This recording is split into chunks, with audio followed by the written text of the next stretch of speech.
4 ইঞ্চি চওড়া একটি গোলাকার বাঁশের ওপর সপাটে এক লাফ। টাইমিং সামান্য এদিক সেদিক হলে পা পিছলে সরাসরি পানিতে পতন। এমনকি ভারসাম্যের এক চুল বিচ্যুতিতেই ঘটতে পারে মহাবিপদ। বাঁশের প্রচণ্ড আঘাতে চিরতরে পঙ্গু হওয়ার ঝুঁকি। তবে এসবের কোনো কিছুরই ধার ধারে না চীনারা। ঝুঁকিপূর্ণ এই কাজ তারা করে অনায়াসেই।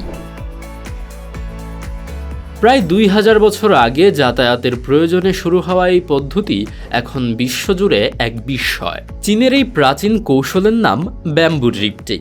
এই অবিশ্বাস্য দক্ষতা অর্জনে একজন শিল্পীকে বছরের পর বছর সাধনা করতে হয়। বর্তমানে এটি চীনের জাতীয় উৎসব ও গ্রামীণ ক্রীড়া প্রতিযোগিতার অন্যতম বড় আকর্ষণ। গাণিতিক হিসেবে 70 কেজি ওজনের একজন মানুষকে ভাসিয়ে রাখতে অন্তত 20 ফুট লম্বা একটি বাঁশ প্রয়োজন।